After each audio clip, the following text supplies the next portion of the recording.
एक महत्त्वाची बातमी आहे।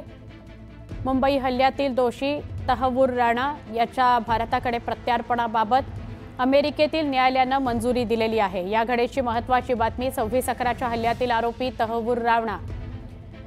तहव्वूर राणाचं भारताकडे प्रत्यार्पण करण्यास मंजुरी देण्यात आलेली आहे। अमेरिकेच्या सर्वोच्च न्यायालयाने ही मंजुरी दिली आहे। तहव्वूर राणा 26/11च्या हल्ल्यातला आरोपी आहे। आमचे प्रतिनिधी प्रशांत लीला रामदास यांच्याशी बोलूया। प्रशांत, खूप मोठी बातमी।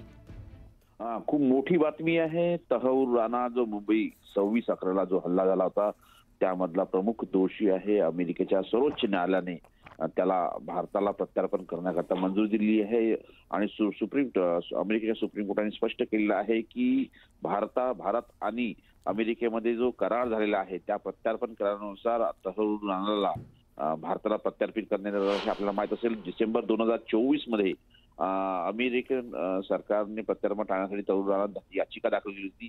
ती सर्वोच्च न्यायालयाने फेटाळलेली आहे। सध्या तहव्वूर राणा जो आहे लॉस एंजेलिसच्या तुरुंगामध्ये आहे आणि ऑक्टोबर 2009 मध्ये अमेरिकेच्या पोलीस अधिकाऱ्यांनी त्याला अटक केली होती। खास करून त्याला 35 वर्षाच्या तुरुंगवासाची शिक्षा देखील सुनावण्यात आली होती। पण सध्या तो अमेरिकेत असलेला हा तहव्वूर राणा आता भारतात येणार आहे आणि त्याच्यावरती भारतात देखील कारवाई करण्यात येईल अशा प्रकारची माहिती पुढे आली आहे। त्यामुळे आता तहव्वूर राणा भारतात केव्हा येतो आणि त्याच्यावर कशा प्रकारे कारवाई केली जाते हे देखील पाहणं अतिशय महत्त्वाचं असेल। अगदी प्रशांत, धन्यवाद आपण माहिती दिली त्याबद्दल।